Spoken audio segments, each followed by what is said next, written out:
In honor of Father's Day, I want to tell you about the latest fucking super old man shit I've done. Oh, God. Dude, I've reached a new level of old man shit.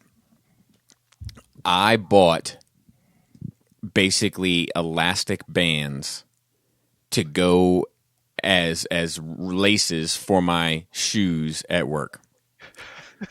So I never have to tie my shoes or bend over and tie my shoes again at work. Now, this isn't entirely just because I'm old and trash. These laces that are in my shoes, I don't know what's wrong with them, but they come untied all the time. You need some bow biters, some Elmo bow biters. Well, oh my God, I used to the have move. all good ones. So they're constantly coming untied. In fact, I double knot them each time, and the bows come out. So like, I've just started tying the knots on top of the knots, and like my shoestrings look like two long dreadlocks hanging off of my feet now because of how many times they've come untied, and I just tie a knot on top of the knot. This gotta be your laces. You gotta have like slippery nylon laces or some shit. Yeah, so I bought these like rubber elastic laces. I cut the laces out of my shoes because too many knots to untie at this point, and I put in these new ones. And I'm telling you, I've only worn them for one day of work. Paid for themselves 10 times over already. Jesus Christ! I did that. Go ahead. I did that for Charlie's shoes recently. Dude, lucky him. They're absolutely amazing. I just had gotten some elastic material for a project I didn't end up doing, and he had same thing. He had a pair of shoes that they would not stay tied, and they're just knockaround shoes for outside anyway. Right.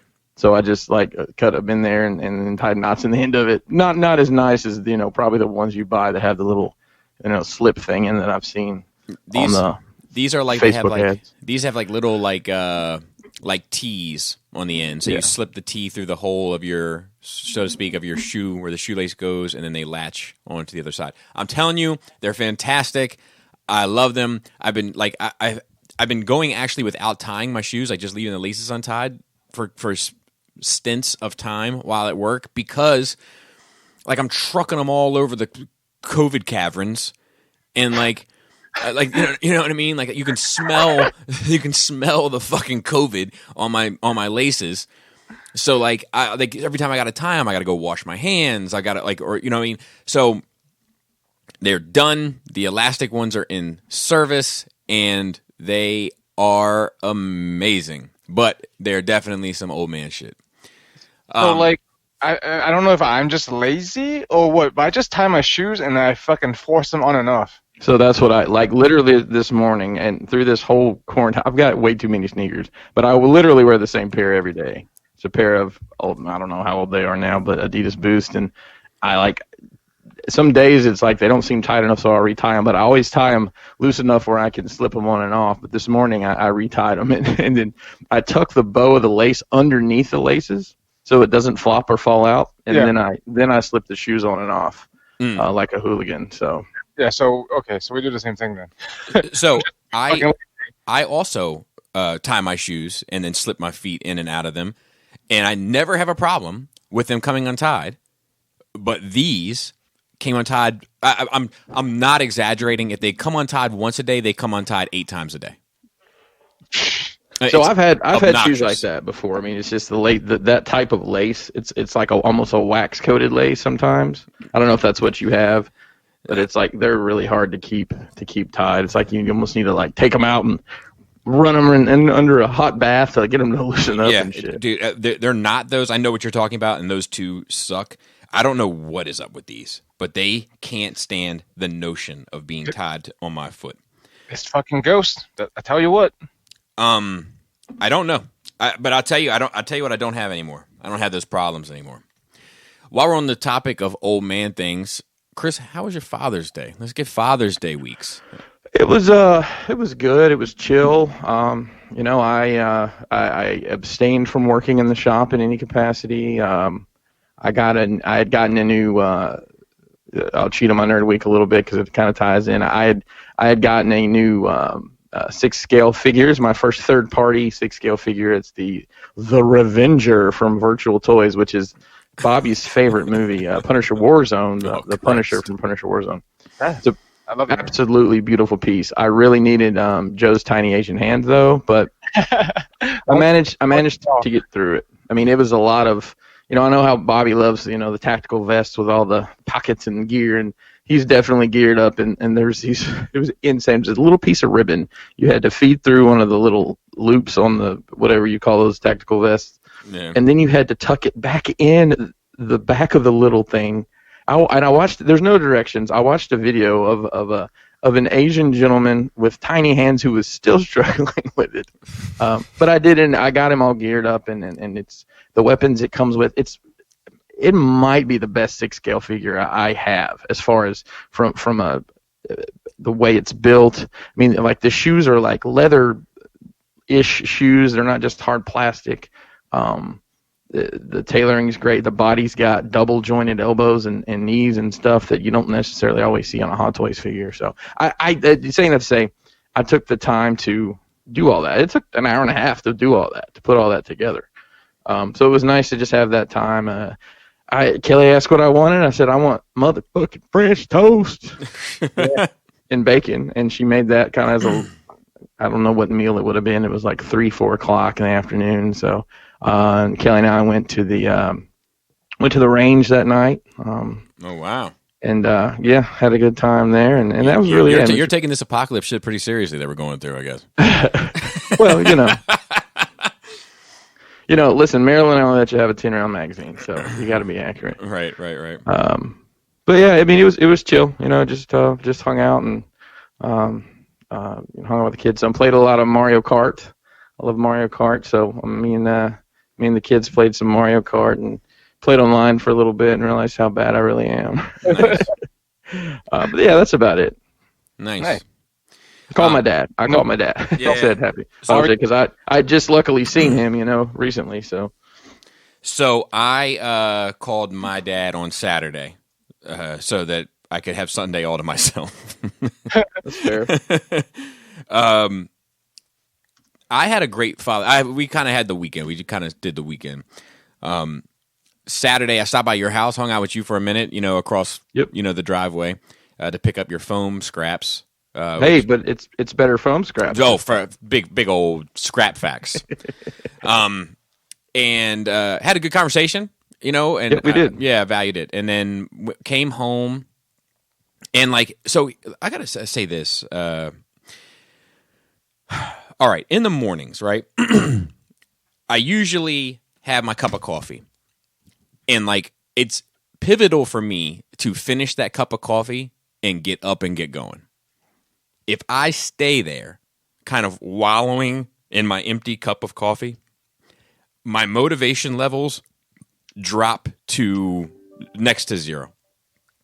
So, but my wife likes to enjoy a little bit of a lounge in the morning before her day goes to 100 miles per hour for the rest of the day. So we had this kind of tug of war as to when to start the day. And came home, I had my coffee, I was about halfway through it, and Laura was like, let's go. Let's get started. And I was like, all right. So we got up and put some stools together for the bar in the basement. So now the bar is officially in service. There's one other thing I want to do. I want to build eventually a dispensary for it, a fake one, a faux one, but that looks like, the Tatooine one. But that'll be way down the line. Do you have space for that? Yeah. It'll just be a small one. It'll run between the column and the wall.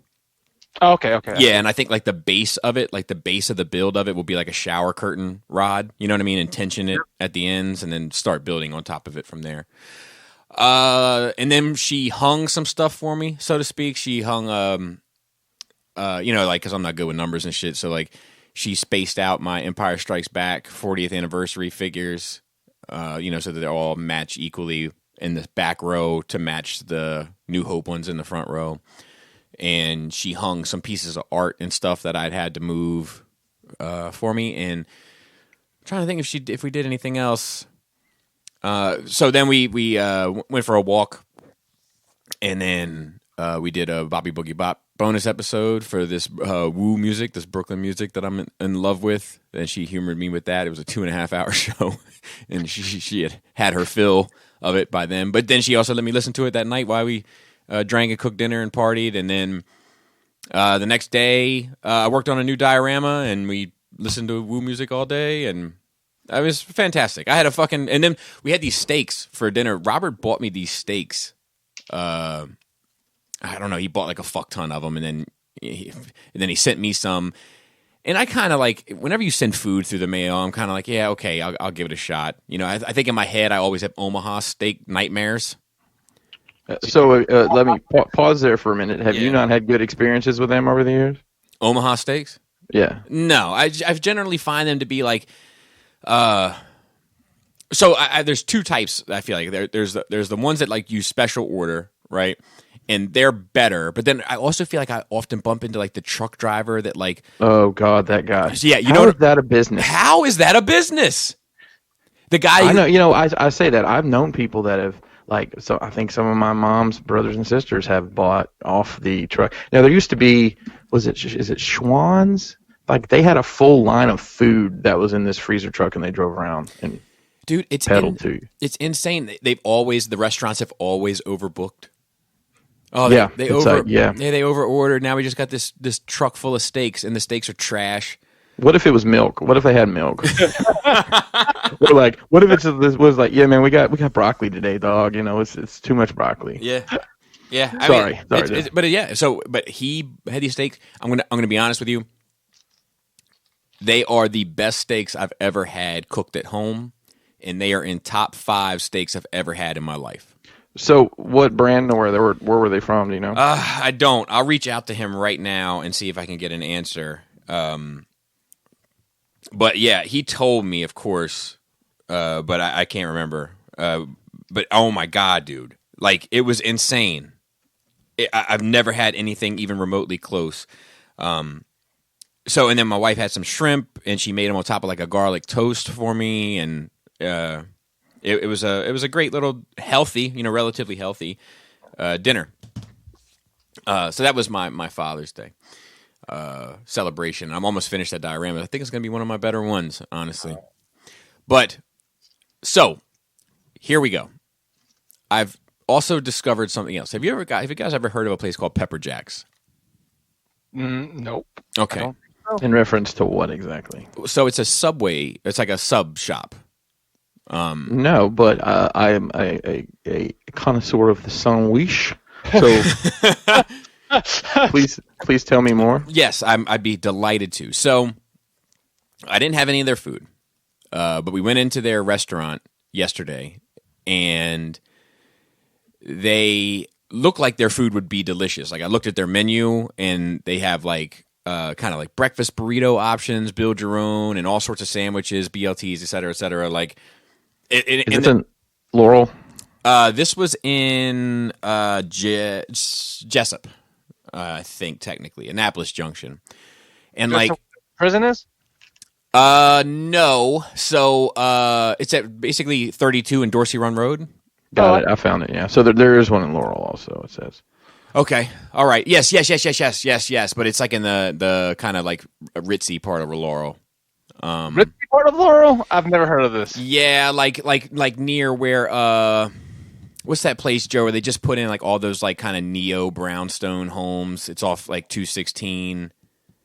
No, I haven't been that way. Well, their website says our carefully planned locations allow us to serve the nearby neighborhoods like Mapletown, Cherry Tree Farm, Reservoir Estates, and serve nearby businesses at Johns Hopkins. Yeah, so it's near Reservoir High School, and it's in Maple. Is it Mapletown?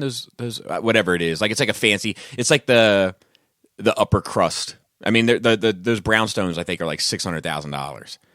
But you went to the one at Annapolis Junction. Correct. And I like this menu. So it has like a very, when you go in there, it has like a very like one of these like modern, like it's fast food, but it's a little bit more fancy than fast food, like Chipotle or Five Guys or one of those type places. It has like that kind of vibe inside. But we got milkshakes, right? It was like 1,000 degrees yesterday, and we got milkshakes, and the milkshake was delicious. But I haven't. You didn't take one, sip and throw in the trash or anything? Nope. It was delicious. Nice. But I have an issue with it. Oh boy. The straw diameter is uncomfortably large.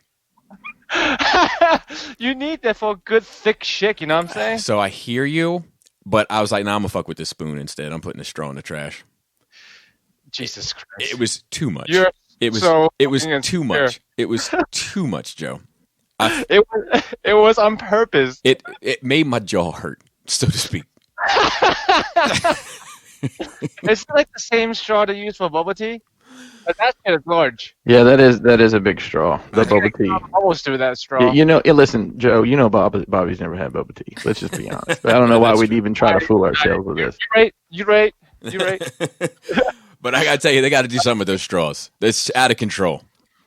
They sell those in the store, and you know what they're called, Bobby? What's that? They're called milkshake straws. Are they really?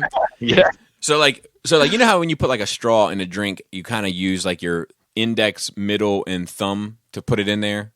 Mm-hmm. This lady had to grip the whole straw to put it in there. Wow, like a fistful of flavor, huh? Yeah, indeed. I'm be honest with you, I was uncomfortable by the amount of plastic in my mouth. Having to sip through this straw. Yo, I'll be disappointed with a milkshake where you can drink out of a regular fucking straw. No, Chick-fil-A milkshakes you can drink out of a regular straw and they're delicious. They're good, but they're not delicious. Right. They're delicious. Chick-fil-A makes a good milkshake. I mean, their peach milkshake is probably the best fast food milkshake there is. If you like peaches, I guess. I mean, peaches come from a can. I'll tell you, so this milkshake was it was nice. It was a good milkshake, but I would have given the option of that or the Chick-fil-A one. I would have gone with the Chick-fil-A one. But given the option of any other milkshake, I would have gone with this one other than Chick-fil-A. You know, like it was the second best Oreo milkshake I've ever had in my life. But yeah, the fucking straw's got to get the fuck out of here. Let me think if there's anything else that's kind of been like a learning experience for me. Like I know I don't want to tie my shoes anymore, and I know that I need the straw to be a certain size. And I think that's all I've learned about myself this week. So with that, let's get into Nerd Weeks. Joe, since you didn't have a Father's Day, which is very sad and depressing, and it's a great time not having to do shit. Yeah, ever. Yeah, dude. I'll tell you one thing you got to do. You got to get out there and get a hold of them weeds, Joe. What? Oh, nah. Nah, bro. You're taking too many days off. That's accents. You have a perfectly flat mowed lawn, and you have these little long weeds. It's accent pieces. Yeah, I mean, it looks like somebody's trying to storm Normandy over there. It's like a war zone. Have you not had? Has the HOA not been knocking on the door? Not yet. That's COVID. Yeah, fucking me. Oh. The neighbor fucking does enough yard work for the both of us, man. His family's outside every fucking day. Bro, why don't you slip him? I guarantee you, if that your neighbor is that yard oriented, you could slip him a 20. You could slip him a 20 and be like, bro, you mind knocking this shit down for me real quick? No. Like I don't know him. It doesn't matter. That's by the image, and I look at him and I'm like, oh, he's into his own shit. I wonder. Mm-hmm. Am I right? Bobby? Oh, 1,000%. See? Now you get the vibes from people. I know the vibes. I'm telling you, man. Like I have masturbated a lot in my life. I'm not feeling myself as much as he's feeling himself. That's how I feel. Yeah. I look at him and I look at how he walks, and I'm like that. That dude feels himself. Let me ask you a question, Joe. How would you feel if you came home and somebody had cut your grass? Great. Okay. That'd be amazing. I'd be like, who's that? Jackpot. Yeah. Is that a bad thing? Is that supposed to be a bad thing? No, not necessarily. No, I'm just curious how, because I mean, I've known people like I lived in neighborhoods where like there was that one dude that never cut his grass, so people would cut it and then he'd get pissed because people cut his grass. Oh no, fuck that. Anything that is a plant like on my property, I don't care about it. How I would wish it wasn't there. I had a two townhouses ago. I paved over the entire backyard. It's just fucking concrete. Because I was about to do that. I fucking can't stand a fucking life. How would you feel, Chris, if somebody mowed your lawn? I mean, my wife mows it, so I feel great about it. Well, yeah, okay. Well, let's say a rando. A rando.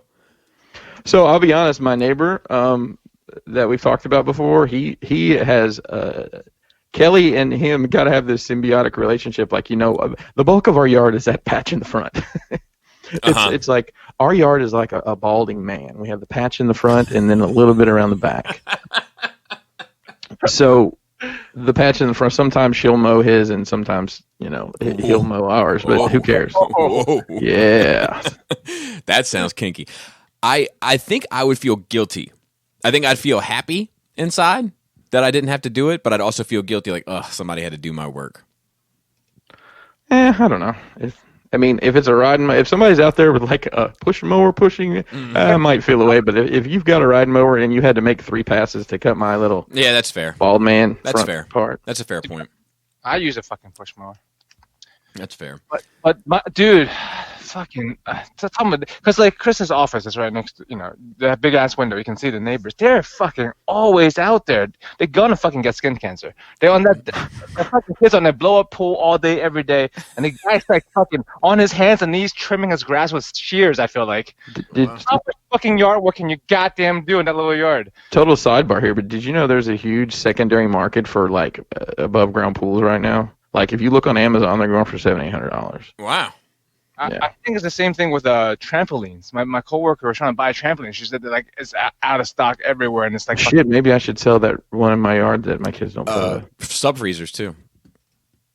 And like I don't know if you know this, but like any sort of exercise equipment is like it might not be now, but when this shit first was everybody was locked down, like just 30-pound dumbbells were going for $100 a piece. Wow. And like a Bowflex, people were flipping Bowflexes, which is crazy. People were flipping toilet paper, so like you can't fucking. People are fucking weird, man. I tell you, I still haven't seen. And I go to the grocery store probably twice a week, and I still haven't seen Clorox bleach wipes. Nope. In my grocery store, I've seen a Clorox bleach like gallon once since this shit started, and I've seen like your spray Lysol disinfectants, like the yellow bottles with the spray trigger on them. I've seen that once, and they had 6. It's everything's on back order, bro. Like I work retail. We just can't order them. It's not even people buying them out as soon as you get them in. You like they might send you like 6 packs of wipes every fucking 2 months or some shit like that. Yeah, so we have to order our own like cleaning supplies, and they when we called to order our like random bunch, they were like, so here's our list, and the person just started laughing. Yep. Like just started laughing, and then we're like what? Like, well, what don't you have? And then the lady was like, maybe it'd be best to tell you what we do have. Yeah. And we were like, okay, what do you got? Toilet paper. That's what we have. That's it. I definitely like inadvertently laughed at people when they ask for shit at work, for sure. Especially when this shit first started. When this shit first started, right. Or like we're looking for like hand sanitizer, I've definitely started laughing before. But I will tell you that like what was I gonna say? That the toilet paper and paper towels completely stocked. Like, and have been for like a month. Yeah, I think because people got it like 3 years worth. And now they're not fucking selling any. But like the disinfectant shit is like not there. Oh, speaking of which, you know what? A fucking Sunday, Maryland had 8 COVID deaths. I mean, you can take that out of context. If you clip that sounds bad. Yeah, well, I mean, it's like the first time we've been in the single digits since March. No, that's great. Yeah. How is it everywhere else though? But we don't get. Or do we just not give a fuck about everywhere else? No, I mean, I'll tell you. This morning, on the Today Show had the governor of New York on there, and then 2 of the hosts of the Today Show were in. Where were they? Hudson, New York. I think it's upstate somewhere. They were, just on the street, and everything was. They're in whatever next phase rolling out. Nice. But there's 23 states that are showing case increases. Yeah. Yeah, I think that a lot of places like Florida, a lot of places that like opened up their beaches and stuff for Memorial Day, a lot of those folks are having some issues, I believe. Yeah, I mean, part of the problem with like those areas is that you're getting people from everywhere. It's not like correct. Florida people going to the beach. Correct. But yeah, Maryland's in a good spot. We're doing good. That's good. Love to see it. Love to disinfect it. Also these days. Love to disinfect it. Oh, dude, my phone doesn't even work right anymore. Like it's been sprayed. It's been sprayed with raw Lysol and wiped down with Clorox bleach wipes like so many times that like whenever I'm not on Wi-Fi, I have to like go and you guys aren't. Well, Chris uses iPhone. I had to like bring down the drop down menu and hit airplane mode every once in a while just to turn the internet off and turn it back on to get like restarted. It's not feeling the COVID time. But That's funny. But all in all, it's. But hey, Bobby, just real quick. Yeah. Android phones also have airplane mode. Oh no, I'm sure. I just don't know how to access it. Well, you pull down and press the airplane. Yeah, the airplane's probably fucking green. It's probably easier than it is on an iPhone. Really? Yeah. That means it's the same thing you do on the iPhone. You just pull down and press the airplane. I don't know. Let's see. I can drag race because I have one of each here. Also, I really don't care, but that's fine. Go ahead. Oh yeah, you're right. I never used that function because I don't think I knew it was there. So okay, so Joe, with that, continue your nerd week. I was starting my nerd week. I actually watch a lot of shit. So if it's running long, just cut me off and I'll save it for next week. Okay. Okay, because last week I didn't do shit for whatever reason. Right. Let's start from the bad movies I watched. I watched Digging the Marrow. Not good. What is it? Digging the Marrow. It's like a faux documentary of this actual horror film, like B-movie maker who is looking for real monsters and then finds them, I guess. So like it's shot in documentary style. The acting is good enough, and I don't know, it just wasn't a great story at the end. But it was all right. But I don't recommend it. Prospect. I tried to tell you guys about it last week as soon as I watched it on Hulu. I said give it a try. It was fucking really good. It's the Mandalorian in it. The actor who plays the Mandalorian. Uh-huh. Pedro Pascal, is that his name? Yeah. I know he's like in. I didn't know he was in. I never seen him in anything else before. I know he was like in Game of Thrones or some shit, but like he was good. So this is it's a sci-fi movie, but it's not like super high sci-fi. So it's this girl and his dad who, like, I guess it's a dystopian future. Like people have no fucking money and they have to just fucking do whatever to survive. So right. like they go on these drop pods to like other planets to like fucking dig for. That's why it's called Prospect, like a prospector. So that's why I said it has a Western vibe when I was talking to you guys, like Gold Rush kind of thing. So like they go take a drop pod and then they have to be suited up COVID style because it's in the air is bad and shit, and they have to it takes a lot of skills apparently to dig shit up. And so they go down, and then the ship fucks up, and the father and daughter is stuck there, and then I don't want to spoil anything, but it's really good. Like it's as much as I love sci-fi, I like the sci-fi element. It's not really about the technology or the sci-fi or the world that much. It's about the relationship, and yeah, then the character building, and then I think it's great. So nice. Highly recommend Prospect on Hulu for people. And like Pinkerton, I was saying, like you're missing expand stuff, some hard gritty sci-fi like this you might enjoy. Prospect, and you said it's on Netflix? It's on Hulu.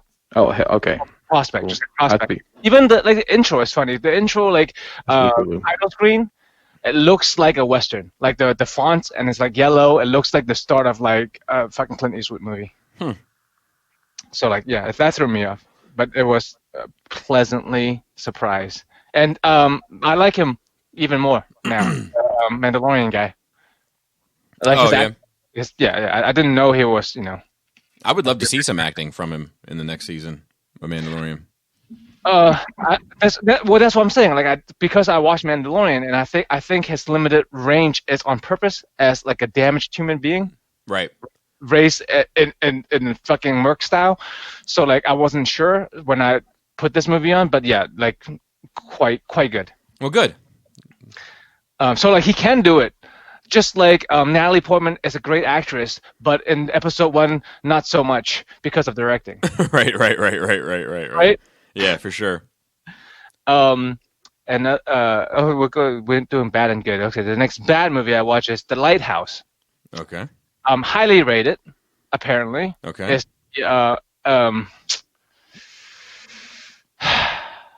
what's his fucking name? Willem Dafoe. Okay. And Patterson, Batman Patterson. Okay, Robert Patterson. Robert Patterson, yes. It's highly rated. Okay. And I was bored. It was long. I didn't get it. I think it's because perhaps I'm a troglodyte and I don't fucking understand culture. Okay. Like it's like a suspense horror Okay. type deal, but I wasn't scared. It was just weird. The acting's great. The story's just dumb to me. Mm-hmm. If anyone else has seen it and have a different opinion, tell me what I'm missing. Like, my brain registered that it's supposed to be artsy, like it's shot in an artsy style. Which one is that on? What is that on? What service? That is also on Hulu. I was on Hulu this week. But sometimes you look at something, it's like, oh, that's supposed to be art. Right. But no, but like it doesn't register as art to you. You just register as trying to be art. Right. That's what that was to me. But again, that could just be me being not cultured. Okay. Okay. Next, a good movie, Marrowbone. Sounds dumb, right? I just love it. It's like, all right, now we'll transition into the good movies. We're gonna start with Marrowbone. Marrowbone. Sounds like a dumb movie, right? Yeah, for sure. It's also in the horror section, right? Mm-hmm, mm-hmm. But it has nothing to do with marrow or bone. That's just the family's last name. Oh, it's why I had sex with that girl's sister. It's what I met her for. Oh my god. Big bra. But it's quite good. I would put it down in the same lane as like The Tall Man, where it's like it is a suspense thriller in horror movie clothing. It's like not like that. Okay. The story is quite good. The ending is quite good. The acting is quite good, and it's about this family who, so like the dad was a fucking psychopath, and this mom and 3 kids got him put away and left England to come to America to hide from him. When they're waiting for the son to turn 21, because then he can own property, then he can own this house that is his mom's family's. And then the dad came and found him. Mm. And then a lot of shit happens. You don't know what happened. Like, fast forward to 6 months later, and everything seems fine, and he's just not around anymore. But the house seems weird. So you find out what happens at the end. But it's actually good. Okay. I was thinking it's also a B movie or something, but right. No, that ended up being quite good. Nice.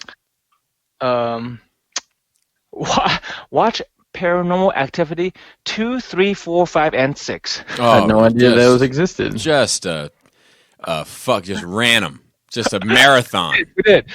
So I didn't know. I'll tell you what, I haven't seen. I've seen like the first 3 of them. I didn't find any of them to be good. Yeah, they're very. I mean, they're very slow and not very scary, and all end kind of dumb. Yes, but there's an overarching story. You see, so okay. Because 1, 2, 3, I don't even remember, but it is an overarching story in the background. Okay. Oh, like in the Saw movies, at the very last one, they want you to remember what happened randomly in the background of the third movie to tie it all together, and you don't? Kind of, except like in the beginning of every subsequent movie is a clip from the last movie, so you know it's connected. Previously on Paranormal Activity. Kind of, yeah. So we watched all 6. It's fine. Like, I don't regret it. Like, it was a fun ride. And then The Floor is Lava is amazing. If you're into that kind of show. So somebody just mentioned this. I can confirm, as it's part of my nerd week as well, that The Floor is Lava. Thank you. I've only 3 episodes, and don't spoil it for me.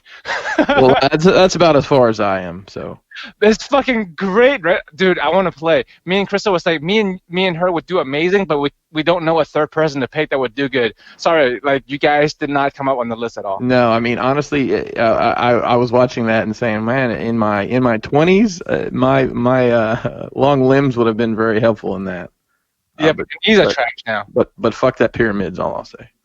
Dude, the problem is they're wearing shoes.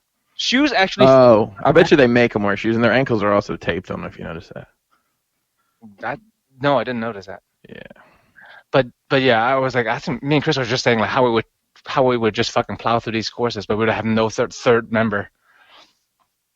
You fucking you have a whole brood, Chris. Between the two of you, actually, well, Bobby's kids aren't old enough, but like Mason would do probably. Mason would probably do well with it. Yeah. I'm drafting him. Me, Krista, and Mason's gonna go, and we're gonna fucking plow through that shit. So what would the story be? Because they have these little green screen bullshit they do before and after.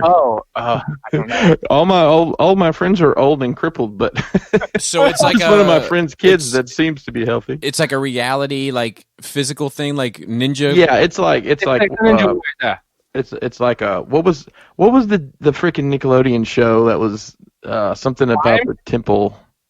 Oh, I didn't watch that. I know it's like double. I can't think of it. It's basically, Bobby, there's a room full of obstacles, but the floor is this bubbling red liquid, and if you touch it, you go. Okay. What's funny is like the way they film it's great. So if you fall in, you just vanish. Like you don't pop out. You don't surface again. Everyone's screaming like no. Gotcha. No, there's got to be at least 6 foot of liquid in there. Like because they fall in.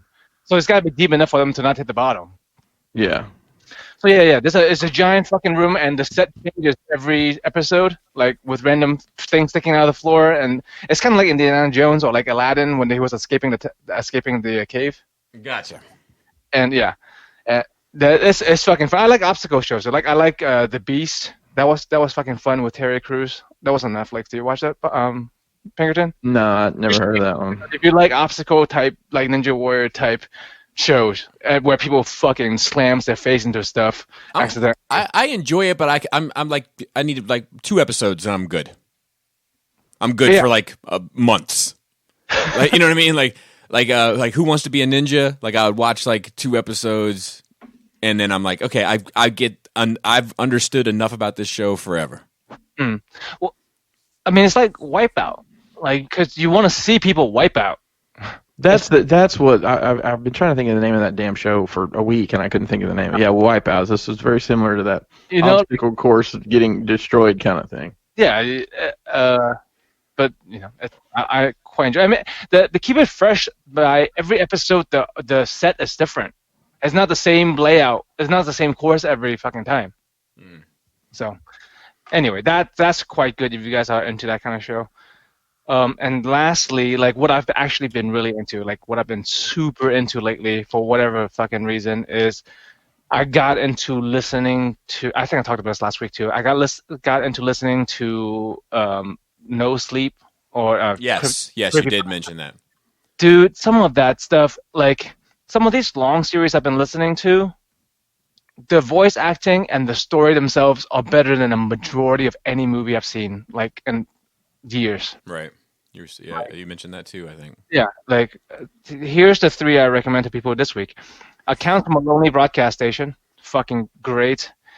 Tales from the Gas Station, great. These are all like 6 to 8 hours. I think I could do that show myself. And then Infected Town Case Files, which is actually a sequel to Infected Town, but there's no reading for it. I mean, there's no voice for it. You have to read it on Creepypasta. Okay. But, they're great because it's not drive so much, and I also sit around and do Warhammer so much that they're great. And other than nerd stuff, I've been like fucking slowly getting more and more disconnected, man. I don't remember the last time I checked even Messenger, unless it's from you guys. Like I am fucking an Instagram for pictures, but I'm not even on there for a whole day. Like I'm fucking disconnecting from the world. I'm getting used to it. I don't even have to get used to it. I am used to it. I thought it would be more hard, but like I'm just naturally not checking shit anymore. Yeah. Wow. And I've been scouring the net and downloading all the good 3D printing files I could find, the 40K stuff, because I think that I see them going missing now. Some of the really good ones are going missing, and it's not because of the art is taking them off. I think it's DMCA. Oh. Which is a discussion in itself. I want to ask you guys, it's a fucking slippery slope. I don't know what to make of this, because these things are technically intellectual property, right? Right. But these 3D models are not knockoffs. They're not scanned. They're not fucking. They're third party, basically. They are home made like from scratch, built in ZBrush or whatever by the artist, and put online for free, right? They're not even charging. It's not third party because they're not charging for it. These are free files in Thingiverse. How is it that GW can tell them to take it down? Well, I guess money's still being made off of it, right? Because the site Thingiverse is making money. But you don't pay. I don't know because. But see, I think that's the fucking problem, right? Is like that's the era of monetization that we're moving in towards. So I agree with you. The artists don't get money for it, right? Right. But so to me, that's a bigger fucking problem. Do you know what I'm saying? So like the artist is making it, the artist is putting it up for free, the artist isn't getting anything from it. But Thingiverse is hosting it. Thingiverse is advertising on their pages, and Thingiverse is making money from that artist's work. And the fans are getting what they want. The artist doesn't get anything, and Thingiverse is making the money. But this is what we all want. No one's getting shit on the stick here. You know what I mean? Like the artist isn't trying to charge. The artist is putting it for free. You can also sell stuff, but like the specific ones I'm talking about. It's free. The artists are putting it for free on purpose as a fan of 40K to share. Thingiverse, you don't have to pay Thingiverse. It's a free membership. You don't even have to be a member. You can just go on Thingiverse and download whatever you want for free. Right. Thingiverse just makes money by, I guess, ads. Yeah. I don't know. And you can click a make this for me button and I don't know who it's like an open-ended Shapeways. You know, Shapeways you can't download the files that I know of, but Thingiverse you can download the files, or you can press another button and I guess it'll take you to somebody that'll do it for you. Yeah, it's just a hosting site, right? So I don't know. Do you know what I'm saying though? Like how? But I think from Games Workshop perspective, it's like that. It's that first rule of business, right? Like never leave a dollar on the table. So right, but I want to know what do you think legally they have rights to? So like. Yeah, I mean, legally, it's like the same thing with like Transformers, right? Like legally, at the end of the day, when the rubber meets the road, all that shit, like it's their intellectual property, and like if money is being made from it, they probably have a say. However, a lot of that has to do with all this Mickey Mouse shit through the years, and there probably should be a cap on that shit. Yeah, or some kind of fucking limit to rein that shit in. Correct.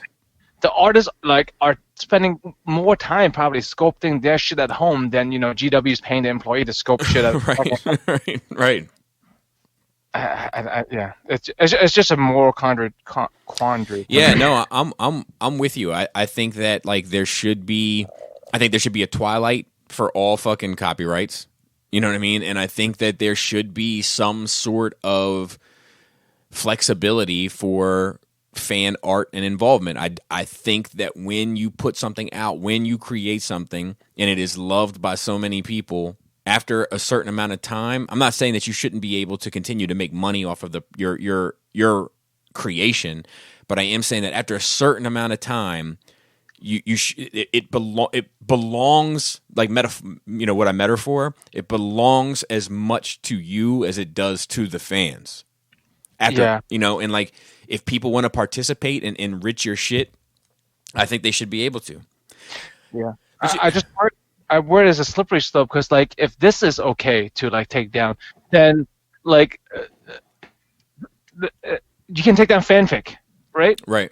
Well, you can take down Harry Potter fanfic because like those are my characters. I wrote those. I don't want fucking Harry Potter and fuck that blonde kid to hook up. Right. You know what I mean? Right.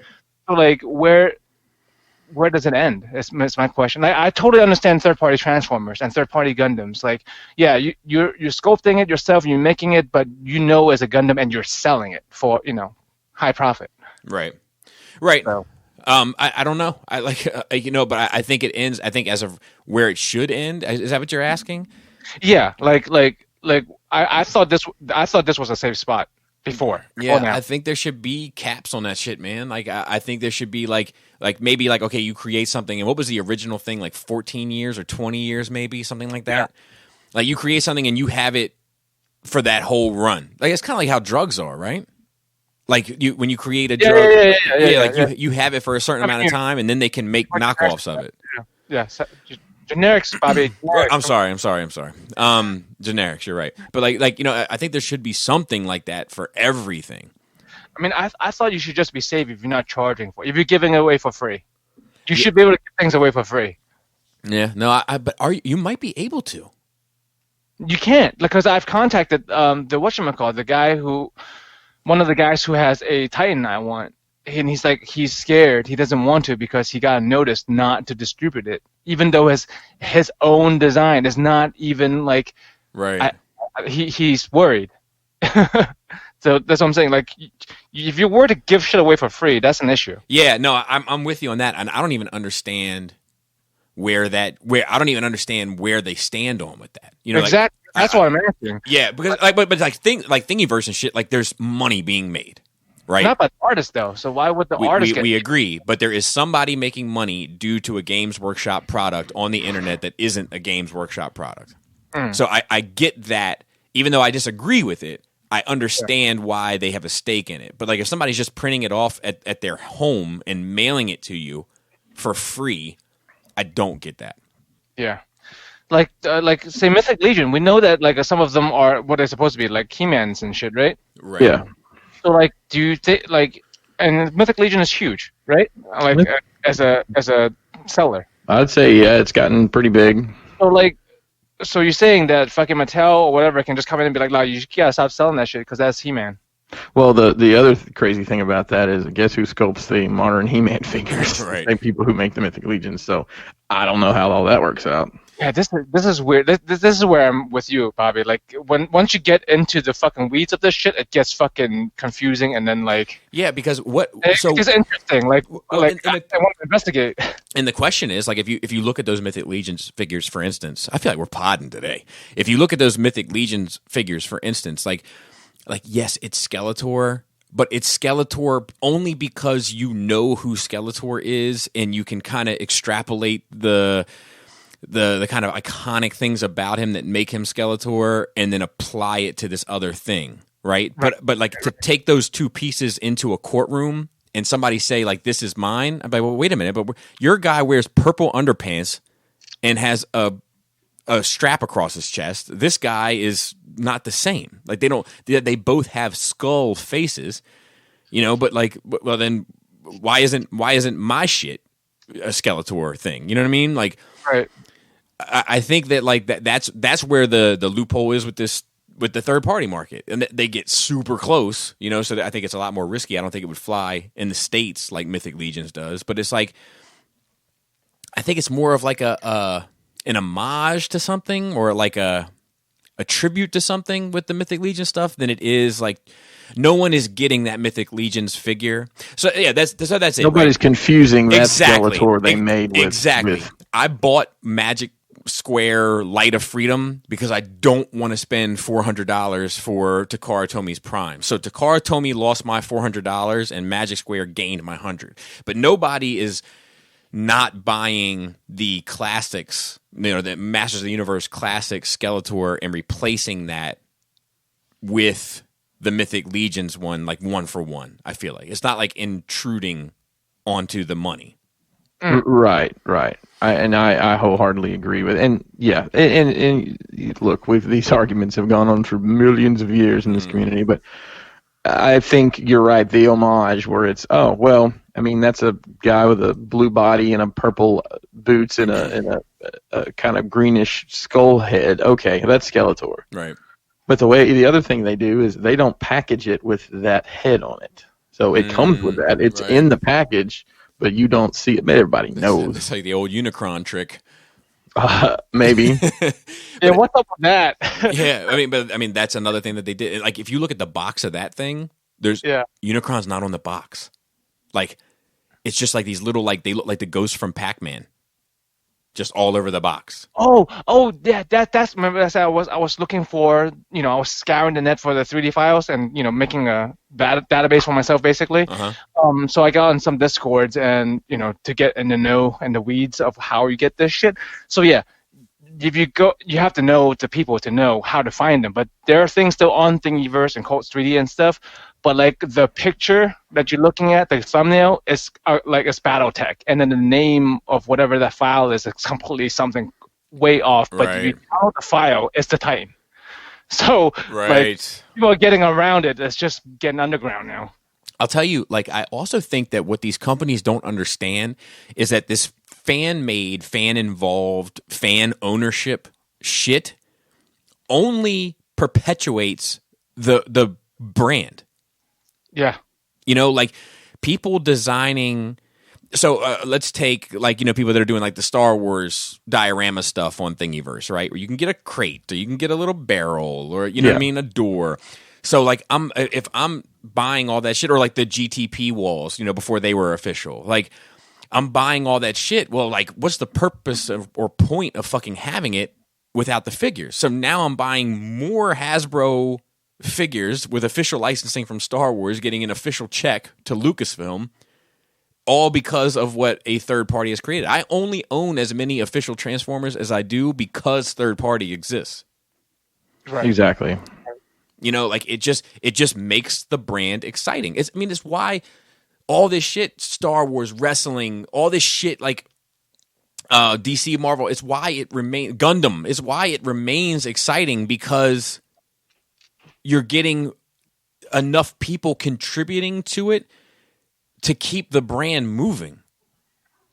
Like, that's, you know, you need that shit. Like, the reason why, like, people fade out of stuff is because it's like, we joke about this shit being an addiction, but it's literally because it's an addiction, and you start fucking detoxing.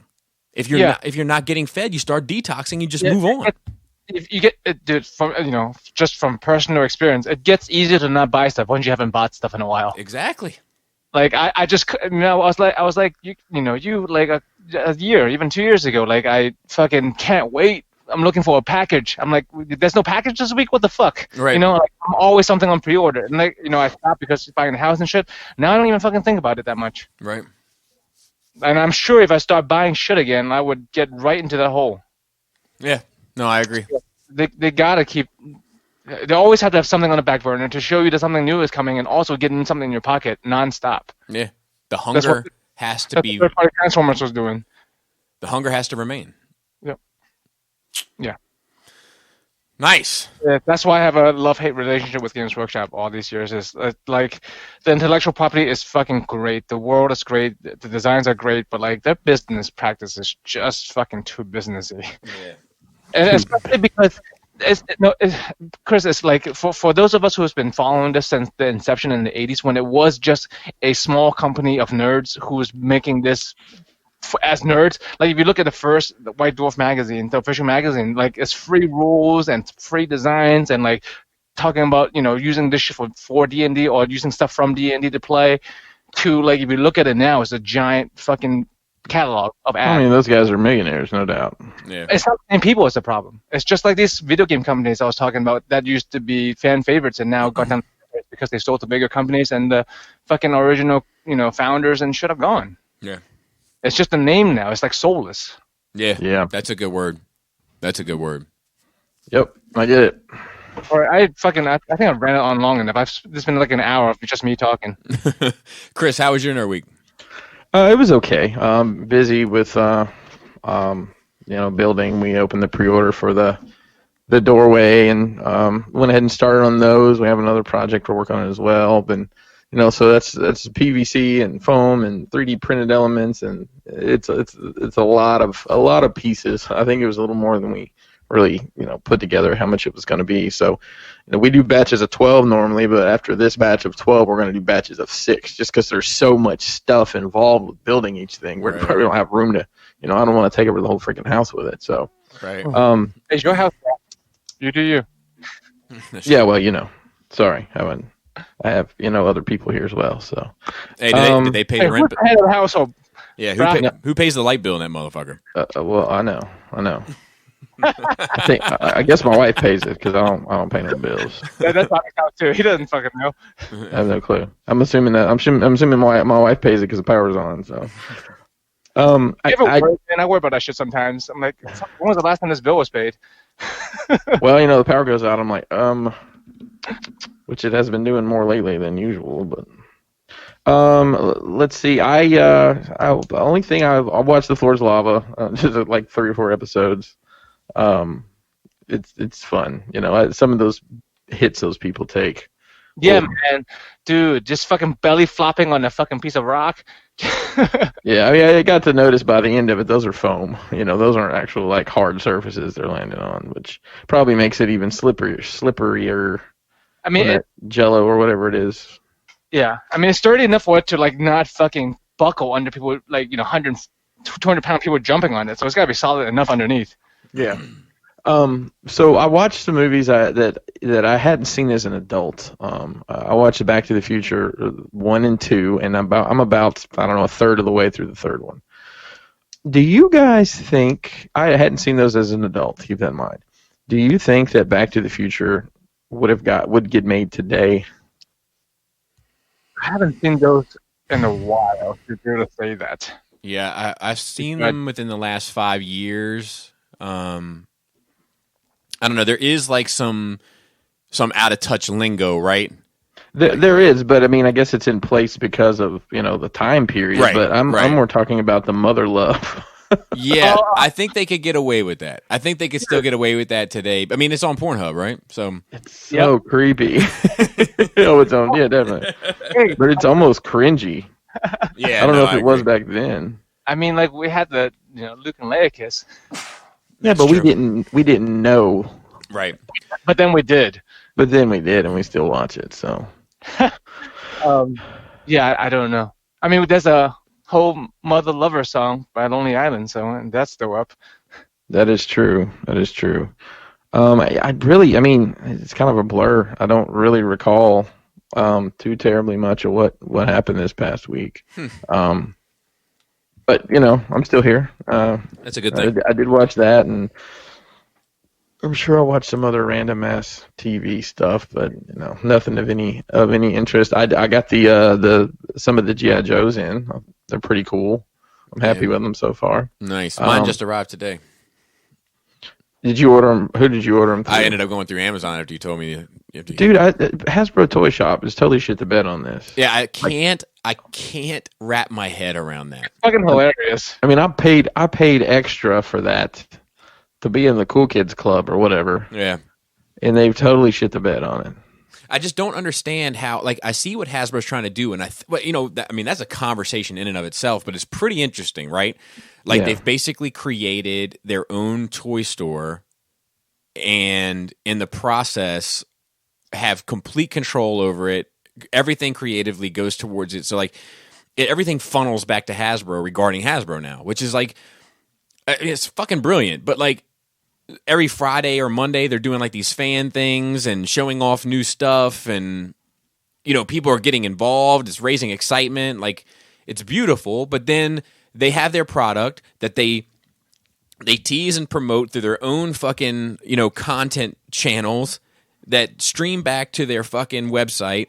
That's supposed to be their kind of toy store with direct creator to consumer angles in place, and they put it up for pre-order first. You got to pre-order it there first if you want to get in on it first, and then Amazon gets it to you fucking 2 weeks early. Right. So I mean, like the only I need to get Destro in the retail Snake Eyes, and I'll have everything. I've got it all ordered through there, and I'm just waiting on it to pop up on Amazon or whatever. And it's like, come on, why are you shitting the bed on this so hard? Do you think it's just Hasbro dropping the ball being shitty, or just Amazon is that powerful? Well, I want to say it's a street date thing, but then again, I mean, I don't know of anybody that's gotten them from anywhere other than Amazon. Yeah. So Amazon is fucking strong nowadays. So I guess my big question regarding that would once again come down to these fucking numbers, right? Yeah. So like, if is Amazon ordering 100 cases, and HasbroPulse.com or whatever it is selling 70 cases. And if that's the case, so to speak, then I can see why they would give Amazon an edge. Yeah. I mean, I guess they're truly treating it as a third-party vendor more Right. so than a. Right. And it may, we don't know the specifics of how that works. It may very well be it may be, just a company that's using that website name for them. But, Because I remember talking to the guy that ran All Time Toys in Ellicott City. Joe, you remember them?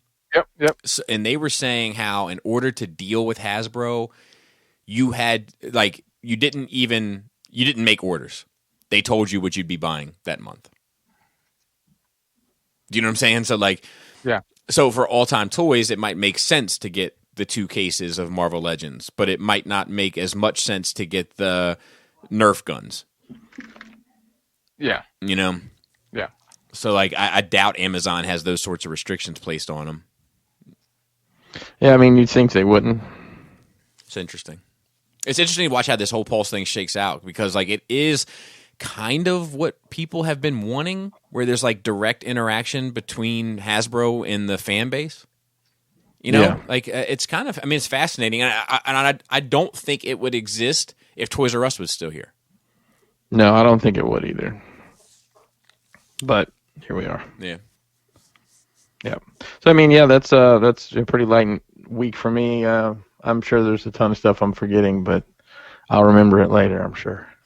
I watched a documentary on this guy who was a deep sea diver. Dude, so all right, I always fucking like this. So this dude went down to I forget exactly what he was working on some shit that's at the bottom of the sea. And he's a relatively new diver. He goes down. A computer thing malfunctions on the boat up top. Go figure, Joe. In this fucking tech era, this computer thing fucks up on the boat, and the boat starts drifting. So these divers are tied to these, they call them umbilical cords. It's this heavy duty line that goes from the boat to the diver, right?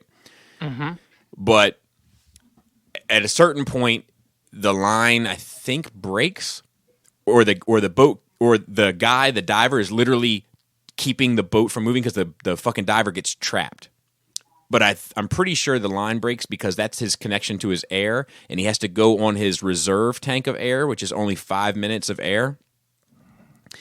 This dude nursed 5 minutes of air for 30 minutes.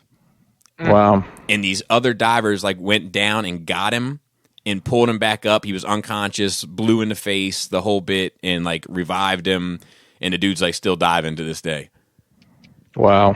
And it was a fucking, I think it was on Disney Plus that I watched it, but it was fucking great. And this dude, I guess I was talking to Laura, she was like, how do you keep diving? And I was like, well, I guess it's you had the 1 in a million thing happen to you. So what are the chances of it happening twice? If you were just going to roll the dice on it. And I think also people like that, they just don't stop. They love it. They love the work. Accident, they'll get fucking right back on. All those fucking skateboarders or fucking BMX bikes, that biker people, Mm-hmm. They fucking smash their shit all the time and they get right back on. Biker people. I remember my favorite scene in Super Troopers is when they're supposed to meet undercover or whatever at that bar, and this dude is at the bar and he's in leather and a leather jacket and a bandana and cowboy boots or whatever, kick-ass motorcycle boots. And then this guy comes in with a spandex suit and a helmet, and he's like, "Oh, biker! I'm such an idiot." Wow.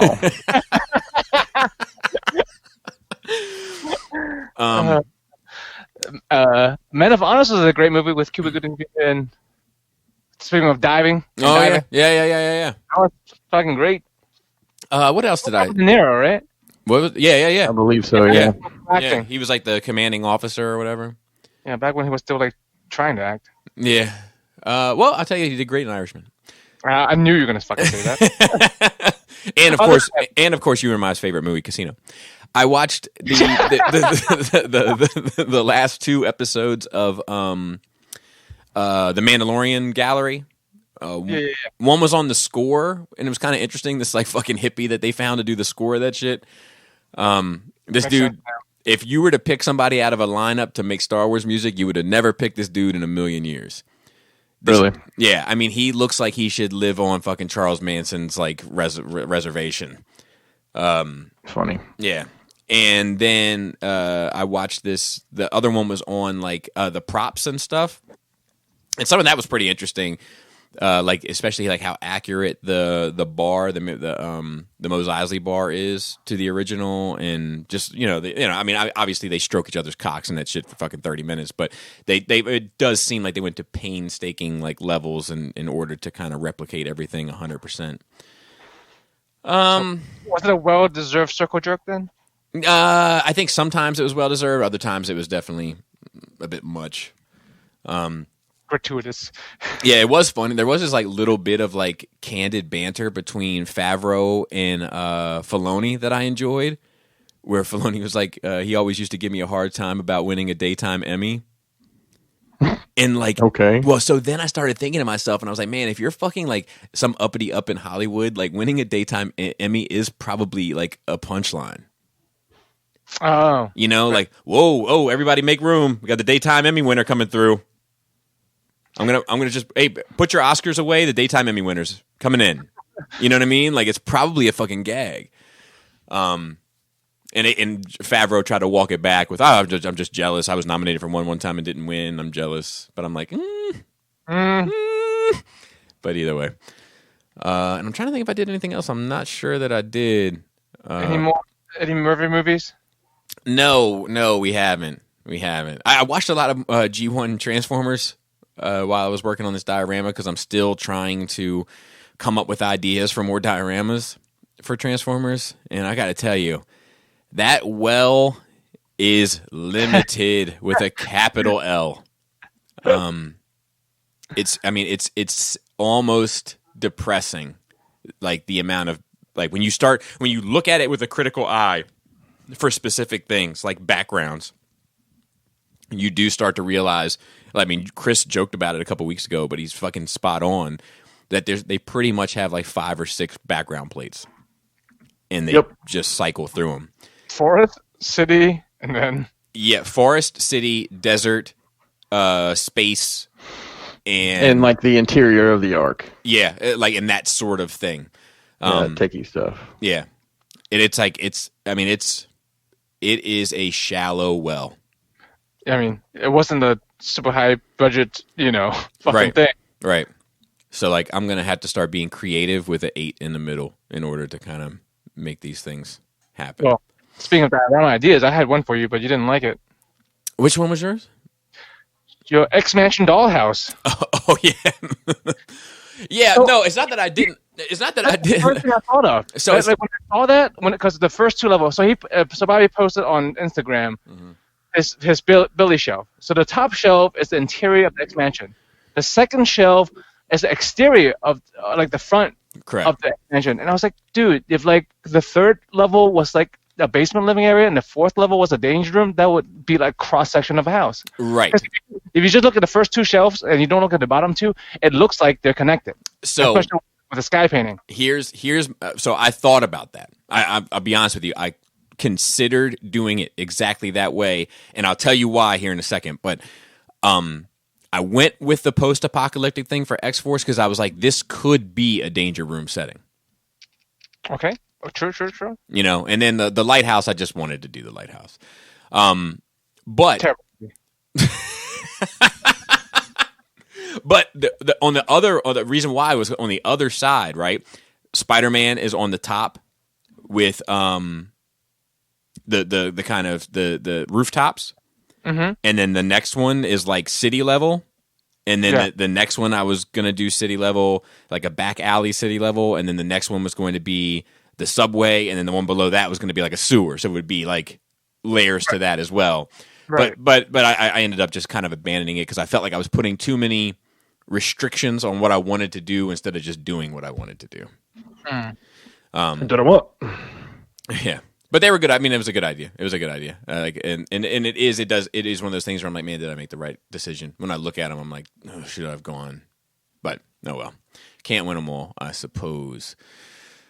And I think that's it. We don't have that many notes to go through, but we do have a few. One of them is I think we're going to have to finally forgive Batman and Robin with the passing of Joel Schumacher at 80 years old. And he's done great movies as well, Falling Down, Lost Boys, etc. I don't know what he cancer. So yeah, he had cancer. To this day, I will say one of the best movie commentaries I've ever listened to is the Batman and Robin movie commentary, where he just flat out apologizes. You just like it because he apologized. Well, I saw something about him on the news this morning, and there's an interview with him, and he basically was saying that he wanted to put the comic back in comic books, and that's why he went with such a campy, fun story. Well, you have a different idea of what a comic book is depending on your age. Correct. Well, sure. Correct. Or what you think comic books are. Because he grew up during that heavy government restriction of comic books, the Bang Pal era. Yeah. He says in there, the reason why I love it so much is because all these commentaries, you just they never take responsibility for a bad movie or a bad decision or accountability for it. It's always they either passed the buck, there wasn't enough money in the budget, the creator, the studio said no, or the actor wasn't on board or whatever. But to hear a guy just be like, nope, look, ultimately the buck stopped with me and I fucked it up. It was owning your mistakes is some shit that I love. Yeah. Right. So rest in peace. And, great body of work. Including that body of work on Batman with the Bat Nipples. The That's right. exit stage left. So this is in here for Mr. Pinkerton. The Undertaker retires from wrestling. How many times has he retired now? So this is... we can talk about that. It's fine. So that documentary that I think I talked about maybe last week. Mm-hmm. There's one more episode I haven't had a chance to see yet, but he did a retirement, quote unquote, and a lot of this documentary is about basically this. He left his boots, his hat, his jacket in the ring and walked away. Well, he couldn't leave the way he left, and I get it. I understand. I mean, it's very hard to leave something like that when it's been so big of a part of your life. And, I mean, that guy lived that gimmick. It wasn't like he was Mark Calloway when he walked out of the building. No, he was the Undertaker all the time. Right. So, he's announcing his retirement. But, I mean, a retirement in wrestling is pretty meaningless, to be honest. Because these guys, they'll drag these. I mean, there's a big what's the word I'm looking for? There's some... disregard, I think, for human life sometimes in the WWE, because they have a deal with Saudi Arabia right now where they're supposed to do 5 years worth of shows over there twice a year, and one of the last ones they did last year, there might have actually been a hostage situation that nobody's really talking. Yeah, basically they held the entire roster there hostage to. It depends on who you ask. Either they owed Vince money or Vince owed them money, and Vince McMahon's the owner of WWE. Right. Long story short, they keep bringing The Undertaker in to do these matches, and he's had 2 horrible matches over there. So the thought is, sometime in the next 5 years they'll drag him back out and have that. But, I mean, his last match was the thing they did at WrestleMania, which was basically it was a movie. They filmed a movie involving a wrestling match, which is something they've done. And cinematic matches is what they're calling it in this era of no fans or little fans. So, I mean, if he's done, cool. There's rumors that they're talking about getting his son, who looks almost just like him and is freakishly tall, to become Undertaker 2 or something like that, which is something they do a lot in Mexico with wrestling. You'll have... like a legacy. Yeah. You'll have Mil Maracas Dos or whatever. So it'd be interesting to see what happens with it. But, Yeah, I mean, he's kind of a legendary character in that shit. Absolutely. Yeah. And to be a guy that big and, to have been able to move around the way he did right so long is pretty impressive. Let them fucking retire, man. They break their fucking bodies enough. Yeah. Oh, they do. Absolutely. New game, new rules. Regal cinemas will require moviegoers to wear masks upon reopening. Yeah, I'm fine with that. I'm already not going to movies. Like that makes me not want to go to movies even more. I fucking wear a mask fucking 10 hours a day at work. I'm not fucking doing it. Yeah, so that's kind of where I fall on that too. Is that like, I can appreciate the effort to keep people safe and limit the spread of the butt ice virus. Yeah, the rule itself is good. Don't get me wrong. Right. It should be the way it is. But for me personally, like I don't know how bad you want to see a movie in the theater. Yeah, for me, it would like, so that's all right. So that's all right. So let's start there. This is a talking point. I feel like so. We're talking today, man. Yeah, I agree. Chris, are you? Is that a bullet you're willing to bite? You'll wear a mask for 2 hours to sit and watch a movie. If it's something that I would really want to see, and it also depends if they're going to release it and I can watch it at home for $20. I'm going to watch it at home. Mm-hmm. I don't know if they're going to continue to do that once the theaters get open. So okay then. So I think I'm on the exact same page with you. So let's talk. Joe is there. All right. So let's start here. We'll start with Joe because his tastes are the most non-committal. Yes, you're right. Are there any movies that you can imagine that could come out that you would be like, this is worth it to me to wear a mask for 2.5 hours theoretically to watch this on the big screen? Well, I can say this. I can't think of one off the top of my head right now, but I am definitely not ruling the idea out. There's definitely something that can come out that makes me go. Let me throw an idea out there. 40K live action. Oh yeah. Yeah, Okay. Especially if I know, like, because it's Games Workshop, I know that shit ain't getting pirated for a while. So, Right. like, I don't want to wait 6 months to see that shit. I'll go. What about something anime-based live action? If something's anime, But not Ghost in the Shell, something that looks like a faithful representation, at least in spirit, if not in page for page or screen for screen. For me, it depends on what my estimation of how long it will be before I can get my hands on it. Okay. So Joe, I'll add to that. What if it's one of these Fathom events where it's an anime that they only show for like 3 showings? Like they've done with different stuff. I didn't always go to those. I go to those sometimes, but like they come on Crunchyroll. Like I can get my hands on those. Okay. One way or another within the month. Okay.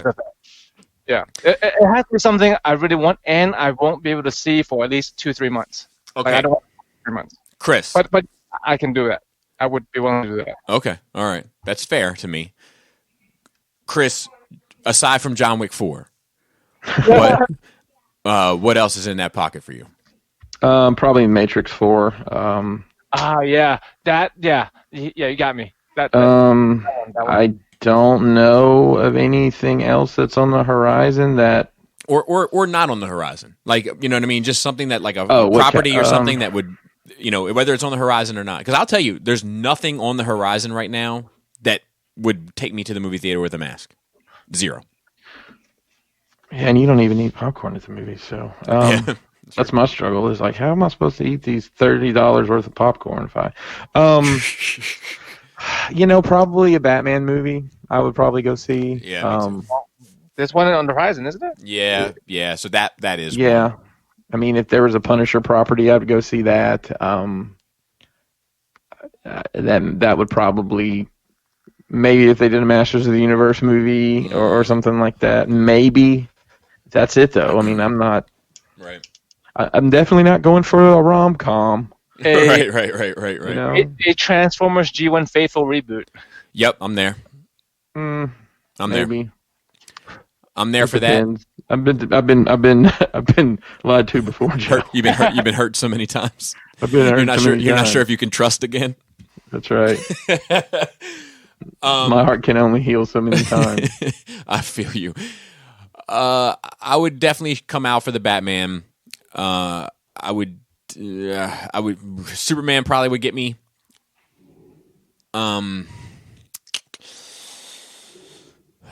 X-Men would probably bring me to the yard.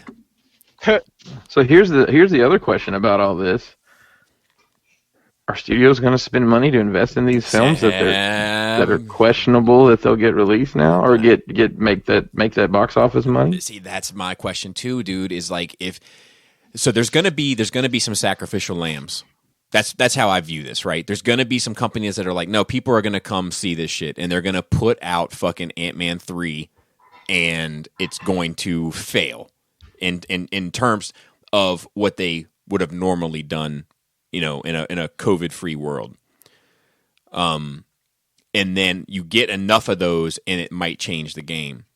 But whether or not they're going to invest that money. See, I think the other question is, like, I don't know the politics of this Hollywood shit, but like, I'm sure that the fucking Regal people and the United people, that they're fucking schmoozing and rubbing elbows at the fucking functions and you know what I mean? Like, I'm sure they're all buddied up in some way. But like, I wonder if, like you say, like dumping that amount of money into something that's going to kind of fail at the box office, and then that will have an effect on how that movie is sort of consumed in the future, and what the bottom line is of that versus, look, we're putting in this out there, and it's $20 for the first year if you want to see it. After that, it's going to go to 10. Also, I have an additional questions, right? So, like, what are they going to have people fucking? They have the cameras, audience-facing camera to deter piracy, right? Deter people. Mm-hmm. Are they going to use those for people who like fucking take the mask off in the middle of the movie once they gotten in? Yeah, I don't know, man. And what? People are going to fucking do that shit. First of all. Yeah, and I also wonder about like some of this technology that's out there now in terms of streaming. So like Disney Plus, I'm not sure if anybody's ever tried, but like if you're watching Disney Plus on your iPhone, which is the only thing I can comment on, and you do a screenshot, it's all blacked out. Like it doesn't actually capture it. Yeah. So a lot of the newer games are like that too. Like even games you can stream, like at a certain point, like if it's like spoilerific or towards the end, like your stream will cut out. Right. Like you won't be able to record it. So interesting. And then lastly, like you said, we don't I can't speak for us because we all know each other, but like people are desperate just to fucking go places, man. Like even though they might. People like me, Bobby, like I think people will fucking just go. That's true, but I don't know. But I don't feel like they're desperate. No, I hear you, but I don't know if they're desperate to wear masks. And if that shit is enforced, I think people want to be outside right now. I mean, that's my question. Like, how enforced is the shit going to be? Right. So there's that element of it. The same minimum wage, fucking take it. To enforce this shit. But I got news for you. I'm not bumping into anybody that's like, you know what I could really go for? A movie. Because everybody's been watching fucking nothing but movies and shows for like the past 4 months. Yeah, that is a good point. I hear people saying like, man, I just want to go to a restaurant. I want to go to the beach. I want to go, like, that's the kind of shit the bar a lot. Yeah, the bar. I hear a lot of that, but I don't hear like, you know what I want to do? I want to go into another enclosed room and sit in darkness and watch a fucking screen. You're right. I think that shit's going to have an effect, man. I think there's going to be, without that balance in life of like normal shit and then also being enclosed in a room with other people watching a TV, I think that rubber band is going to snap back the other way for a while. And I don't know I don't know how the reception is going to be unless it's something of big hype. And I don't think that Marvel has any big hype shit lined up. Like, people are not hyped for Black Widow or, Elementals the same way that they were hyped for Avengers, obviously. And, it's the same thing for Wonder Woman 2. People aren't as hyped for Wonder Woman 2 as they were for Batman vs. Superman. And that's, and that's with Wonder Woman being pretty well received, that first movie, Yeah, I haven't heard anyone that says they want to go to the theater. Not many, anyway. What I hear the most, really, is sports games. People are fucking missing the fuck out of some sports. Mm-hmm. Every week I go to work, I hear this old people like, would it be baseball this year? Would it be fucking basketball this year? Yeah. That's all I hear that shit all day. Well, and with, to be fair, even with that, like for live games anyway, both baseball and football are outside. Yeah. So like you still get that vitamin D, so to speak. Yeah. Yeah, I don't know, man. I don't know if the movie. I think. If even if we're just listening to us talk, the things that we're talking about going, one to put yourself theoretically at risk, right? Yep. 2, to have to wear a mask for fucking 2 hours plus.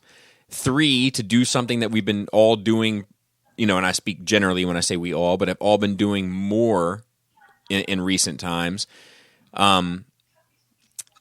Yeesh. I mean, you listen to our responses, and our responses are basically it's got to be something that we're in love with. Yeah. You know, I mean, obviously, Yeah. I'm showing up for Star Wars. Do you know what I mean? Like, I think that goes without saying. It's my John Wick, right? But like, Jesus Christ. but you know what I mean? But I'm not going to see Wonder Woman 2 under these conditions. I'm not going to see Black Widow under these conditions. I'm not going to see the Elementals under these conditions. And I think those are the only fucking 3 movies lined up for this year any fucking way in my world. Yeah. So No, I think you could be right there. yeah. Let's see what we have next. I think it's only one more. If it is, oh yeah, just that Transformers Siege has a release date now, July 30th, on Netflix. Yippee. Are you going to watch that, Joe? I will give it a shot. Yeah, I'm going to give it a shot too. Are I mean, the only reason I didn't give the other one a shot is because of some fucking rando fucking Yeah, platform. because you got to download this and log into that and create a username for this, and then watch it on your phone, and you know what I mean? Zubobop. Yeah. Chris, are you going to give it a shot or no? It's on Netflix? Yeah. Yeah, I'll look at it. Yeah. Yeah, that's how I feel. Like, I think it's worth the stream. And if it's trash, I'll move on to the next. I can't wait to see what 5mm port's looking. Yeah, That's no nice. doubt. I No doubt. And then I think we have a question or two, and one came to the Skullface email. So I want to, at least I thought there did. I'll tell you, I've been getting a lot of inquiries about from a pretty high up collectible producer. I'll talk to you about me having a program with them and reviewing their products and everything else, and like, right. I got to weigh some odds and ends on that. But I mean, it's not like they fucking agree to your terms, right? Of not fucking lying. correct. But I'm also correct. But I'm also a little worried about like here's your customer code. Enter Skullface 9010. Yeah, I mean, you make money off that, man. People make a lot of money off that. Yeah. All right. Okay, so here we got some questions. James G says, "Hey, what's up, fellow nerd gurus? This is mainly for Chris, so not much for the group, but all feel free to chime in. You make some amazing dios. Have you thought about toy photography? I do follow the Crashbox Customs, and folks are doing amazing work with your passion projects, or perhaps a better question, have you ever looked at a figure and had the gears turn on how to display that figure, then create a diorama based on that? Just trying to figure out what the thought process is when you go to create, whether it will be, hey, I know this will sell, B, I don't see a lot of this type of diorama, or C, X figure would look kick-ass on blank diorama." Good question. I will say that has changed for me somewhat over the past couple years with the capacity that we have here now. The thought process now is, and this is no offense to anybody. I don't want anybody to take offense to this when I say this. If you want a back alley diorama, I'm not your guy anymore, because there's 100 people that can make you a back alley diorama. I want to push the envelope on what we can do with the equipment we have to provide products to people that no one else can do. If that makes sense. So that's why we've gone the direction we've currently gone with these mythic pieces. Using the machine to make these cuts and things that, somebody could probably replicate once.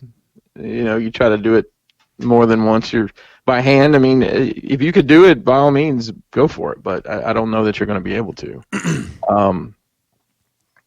But as far as toy photography, that's a big part of what I think about is how is this going to get used? Because there's two ways people use these products we make. They're going to use it as a shelf display, or they're going to use it as a photo backdrop. Right. So, and we'll put a lot of thought into that, and a lot of the people that I work with, The Amazing and some others, are that's what they do by their trade. So they have a lot of insight into what works and what doesn't. And I take ideas. The Amazing and I collaborate a lot on ideas for this kind of stuff.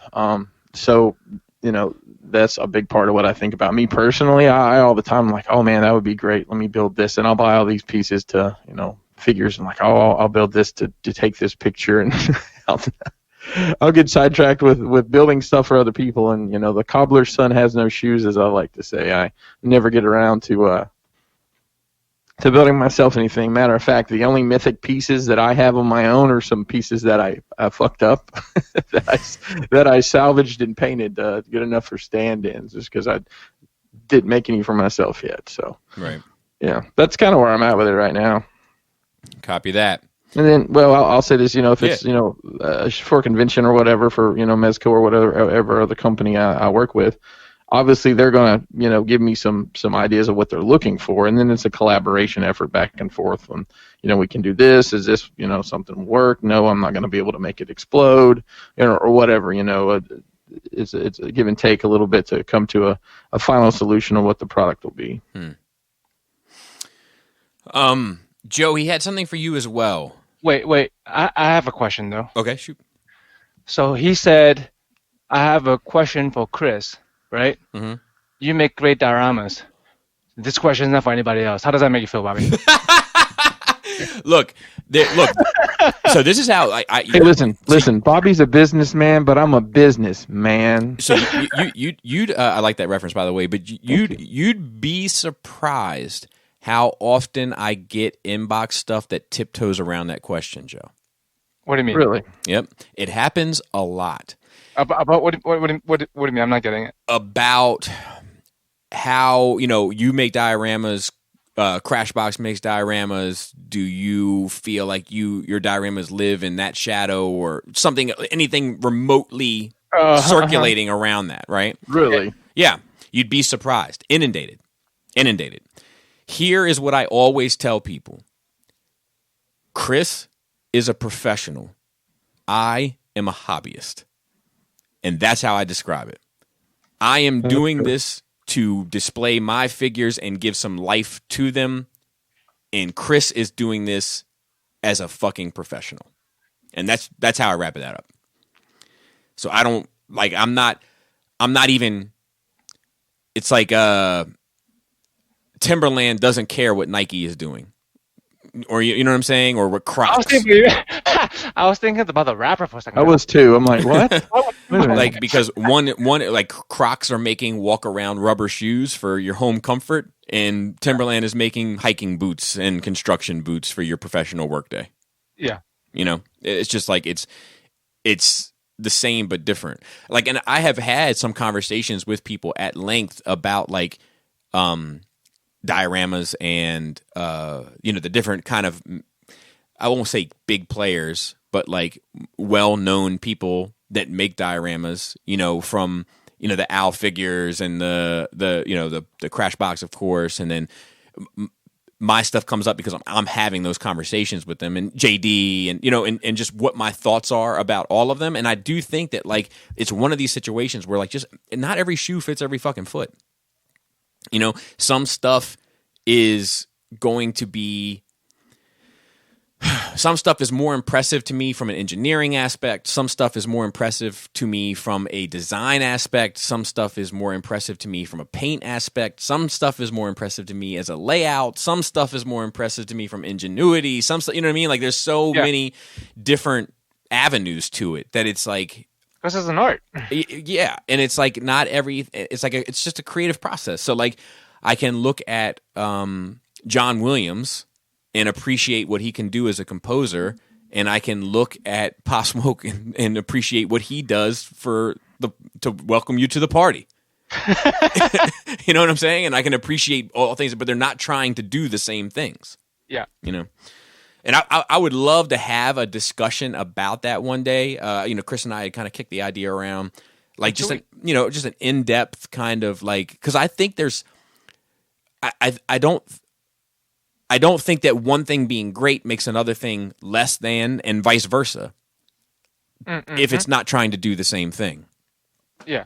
And that's the challenging part for a lot of people. I mean, I had people hit me up right after I got done with that production run. I'm like, hey, would you mind if my customer wants me to build, a replica of what you just. I'm like, I appreciate you asking, but I'd rather you not do that because I literally just finished making these, and the guy could have just contacted. I mean, I appreciated the guy asking, right? But I'm like, really? The paint's barely dry on these, and I don't know. I mean, it's hard. It's hard to, and that's why I made the reference to the back alley diorama. I've made plenty of back alley diorama. I probably made 50 over the years.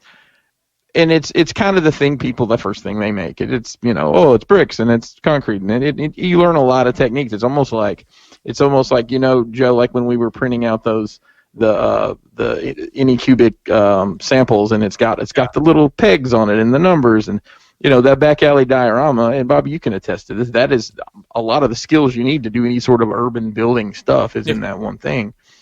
And everybody puts their own spin on it. And don't get me wrong, everything I know how to do, aside from the machine part of what I do, I learned by watching somebody else, right? And we've talked about that before. Everything that exists is because somebody figured out how to do it. Yeah. Yep.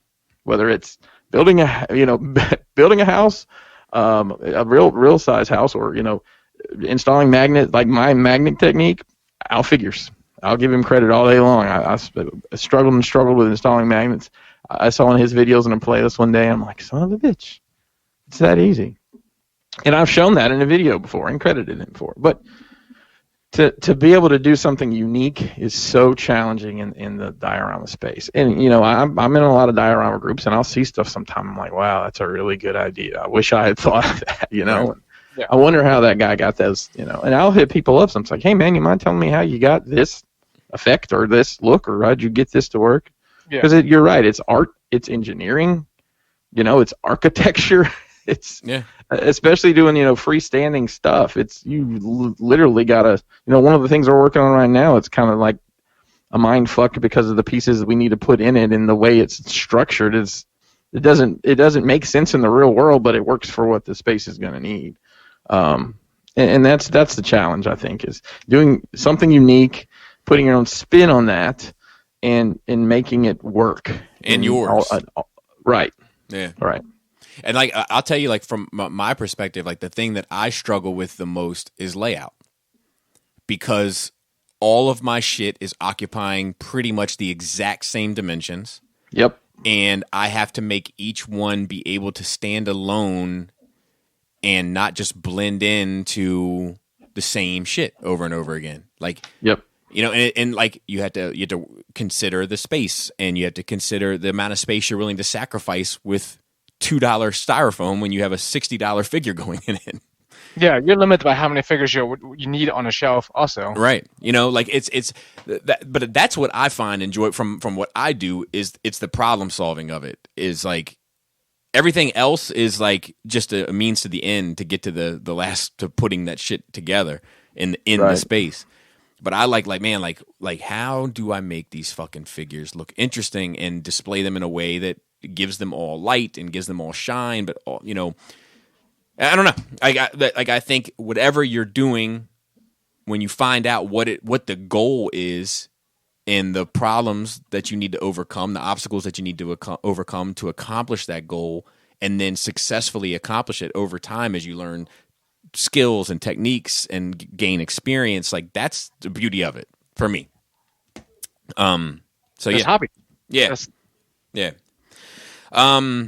All right. So then he said, he said, Joe, I'd give Build Divers Re-Rise a shot. Once the second part starts, it's nowhere near as bad as Divers was, and I'm coming around to the core Gundam and its gimmick armors. That's what I've heard. Like, I'm still taking a break from it, from starting Re-Rise, just because Divers was, like, all mediocre to me. But, like, everyone who is into the same shit as I am says to give it a shot. It's good. So I definitely will.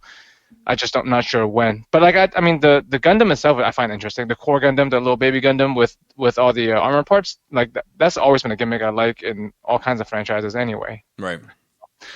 So yeah, I will give that a shot at some point. And then he lastly said, he called me Bob, so he's got to relax. But then he said, love the Palpatine through the fight video. I always thought he did from day one when it hit theaters. He just gives this telling glance toward Anakin and feints losing. At least that's how I always took it. Me too. I thought he'd appeal to Anakin by pretending to be a weak, pale old man who needs help while hiding his true power and intentions from the young apprentice to also keep the reins on him going forward. See you next week, and hopefully some better questions. Oh, no, these were perfect. Yeah. Good stuff. Dave H. says, hello, NRR. First, I want to say thank you for your podcast content during the Budweiser times. I'm Canadian, so I'd call it Labatt Blue times. I'm primarily a Transformers fan, but I really appreciate your crew speaking on things they are enthusiastic and positive about, so thank you. With Zeta... I'm sorry, go ahead, Joe. I was going to say, we had a conversation last week after the show, and I was thinking about that, and I was not worried, but like I was thinking about it, like... just like because we're talking about how we have diverging interests now. We used to have converging interests or already had a lot of common interests, but like I feel like as we get into our niche, as we get older, as we get more focused on what we want and what we like to do, like they're starting to drift apart. And I'm worried that that's going to drive put a wall between all of us. But after this week's episode, I feel great. Yeah, I think it comes down to, like, for those listeners, I'll just be transparent. Last week we had a conversation of whether or not to continue Nerd Rage, because of the COVID season and the challenges of doing the show apart, and and also our interest kind of taking separate routes, and I'll be completely honest, to my surprise, everybody was kind of on board to continue, but it does show, like with this episode in particular, that like when the discussion is there, it's there, and when it's not there, it's not there. But like when there's shit like this movie theater shit, or the copyright stuff, the intellectual property stuff, or the diorama stuff, like whatever the content is, that's like we all have something to say about it, is when it gets good. Yeah. When we're in person, it's just easier to engage everyone. Like whatever Chris is talking about, he's talking to you, he's pointing to you, he's gesturing to you, like, and vice versa, and same with Joe, and that keeps everybody engaged. But over the phone, it's fucking challenging. Yeah, and also you can read the room better. It's like if someone don't care about what you're saying, you can like change subjects or whatever. Like it's much harder over this. But I do want to have a conversation on Nerd Rage about interest and stuff drifting apart in this stuff, because we're all getting older. And we all started talking, not just Nerd Rage, but the community, as it were, at large. Like, we were 35, and now we're 40 or whatever. It's like a 5-year growth, and people fucking grow. Yeah, and what do you see us in 5 years from now? Exactly. So he goes on to say, with Zeta, Fans, Toys, X-Transbots, and Generation Toy now either completing or close to completing their Superion, Minosaur, Defensor combiners, do you think there would be a market for those companies to add in the fake limbots that Hasbro created for Combiner Wars? Alpha Bravo, Off-Road, Rook. Also, I guess you could include Spoiler for Comics, Prowl for Toy World Devi. I would like. I've been wanting that particular one. Yeah, the Prowl Devastator. Like, I thought TFC was going to do that back in the day. Yeah, I'm with you. I think. Are there enough people that care about that now, though? See, that's the problem. That's the problem. that's the problem with IDW in general, is that because it's dead, it's like you gotta have the interest. Like, I sold my MMC Carnifex this week. Really? Yeah, just because the Overlord. Because you were in love with that thing. Yeah, and it's great. It's great. But like you made a whole video of you not being able to wait for it to come out. Yep. But because of the series, as the direction it took, and its kind of conclusion and everything, like I'm just not as attached to it anymore. I'm still keeping like my DJD, and you know what I mean, like. I'm surprised you didn't keep Carnifex because you're keeping the DJD, because they're like along the same line for me. Yeah, no, I get that. I like. Yeah, I get that, but for me, it's just not the same. So like, I just don't know if IDW Prowl has that. Like, I think if they would have struck while the iron was hot with IDW Prowl, they would have got everybody's money. Yeah, that's true. But not so much now.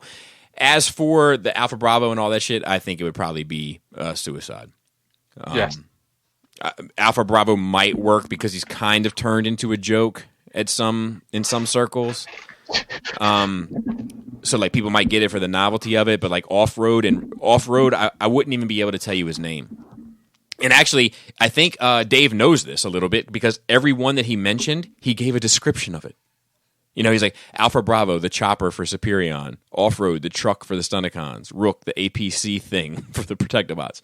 I don't know how much military vehicles for police would sell these days anyway, but I think that like those characters, they just don't mean anything to anyone.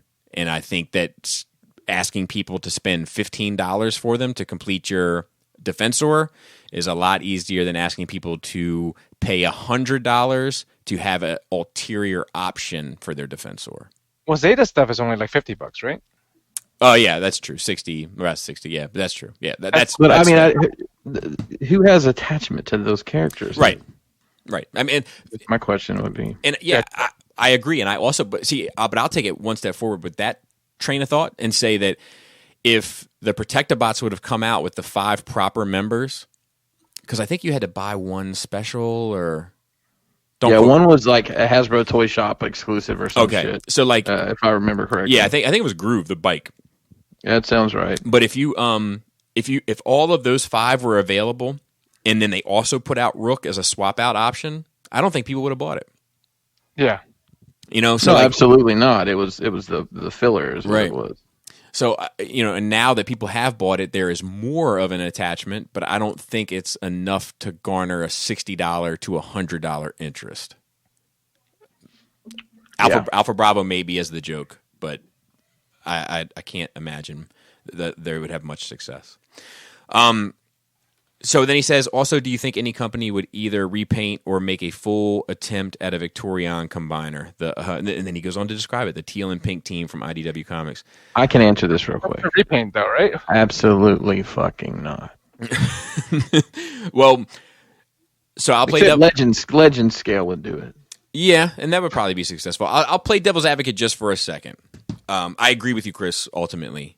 And he says all the best from your northern neighbor, Dave, and all of our best to you. But I'll play devil's advocate just for a second in that there is a fairly wide swath of the Transformers fandom that are – I'm not going to judge them. I know where you're going with this. But have enough interest in the female robot genre where I could see that being more successful than, say, Rook. But you know what? At the same time, I think that same niche of the community is happy with the Hasbro version. Yeah, I was just getting ready to say that as well. I don't think they could say, "Oh, $600." Oh, well, this $100 one's finally. Great. Yeah. Well, it came with soft rubber parts. Right. That, you know what? You're talking about numbers, Bobby. Fucking, that's what I want to know. How many of those fucking boo pieces sold? Like, seriously. I would be interested in that. Boo pieces sold. I would be interested in that. I would love to know those numbers. And then we have one last question that should wrap it up. This is lengthy, but let's see. Hey, guys. Haven't messaged in quite a spell, but always coming up with questions when listening to you all. That's from Paul Andrews. He says, first off, Bobby, a compliment and a question. Listen to your Sam Swarmers interview and have to say that you have your interviewing down pat. Flows well, insightful questions and commentary. Plenty of time for each of you to talk, etc. Very enjoyable. It led me to rewatch Return of the Jedi. Oh, thank you, man. I appreciate it because I'll tell you, it became like a gag in the Sam Swarmers episode that we did because like all the stuff in the beginning, like he's like, before we do Force Sensitive, I always ask the people like what do you want to focus on? You know, because my fear is that somebody's like, look, I'm a Mandalorian nut. I want to talk about Mandalorian a lot. And then if I don't know that information, we got like 5 minutes left on the show, and I'm like, so also Mandalorian just wrapped up. What do you think about that? Do you know what I mean? So Sam was like the original trilogy. I'm an original trilogy guy. I want to discuss the original trilogy. So like we're getting into the original trilogy, and like a lot of the questions that I'm asking, he's like, you know what? I can't remember. And I'm like, Sam, you're gonna have to start remembering something if you want to continue this conversation. But Sam's a good dude. Shout out to Sam. He said, my question is, does Luke use the Force choke on the Piggy guards? If you think so, then what does that mean for the only dark side users use dark side power stance? So yes, he does use the Force choke on the Piggy guards, and here is my thoughts on that. Wait, does he? Yeah, when he walks in, they put their two axes across like to block his way, and he gestures to one, and then he gestures to the other, and they both back up against the wall, holding their throats. I remember it very differently for some reason. I've seen those movies a ton of time. I remember him like, I don't know, like mentally disabling them. Nope. It's a. Oh, It's I a. mean, that was bad wording. Sorry. But he doesn't mentally imbeciling them. He doesn't. He doesn't use like the classic choke fingers, like the C. You know. Yeah, that's why I was thinking about like these aren't the droids you're looking for move. Yeah, that's what he does. That's what he does. It's like a 2-finger gesture to both, and they both back up against the wall, and they're like, so to speak. But here's my thoughts on that: is that like if you lean towards the light side of the Force, it is easier for you and more efficient and effective for you to use more light-sided Force attributes. But it doesn't mean that you can't use the dark side of the Force. It just means it's harder for you, it takes more effort, and you're not as affluent with it. And the same for the dark side. Now, I think the only option out of that is if you are a Sith user, it is incredibly difficult to use light-sided Force powers. Can you imagine Darth Maul using healing magic? Exactly. It's like healing magic. It's like a basketball player can swing a baseball bat, but not as well as he shoots a basket. That's opposite of Michael Jordan, then. Possibly. Possibly. Right? Because Michael Jordan was a baseball player, but then he wasn't very good, so he became a basketball player. Isn't that the story? You wouldn't know. You watched the fucking documentary. No, he like retired from basketball, right, and then started playing baseball. He retired from basketball and played minor league baseball and probably could have gone to the majors, but there was a strike and they wanted him to be a replacement player, and he wasn't going to do that. So he went back to basketball. So he's kind of perfect. He's kind of the perfect example. So like he is a star basketball player. He switched over to baseball and he was a really good baseball player just because he's an athletic person. So athletic person becomes the metaphor, what I'm Meterphor, for the connection to the Force. So his Force connection is stronger than most, and while he shoots a basketball better than he swings a baseball bat, he still swings a baseball bat better than me. You know. Yes. And then he goes on to say, Your father? What'd you say? I said, much to a disappointment to your father. Oh my God, dude, you have no idea. And trust me, just one of many.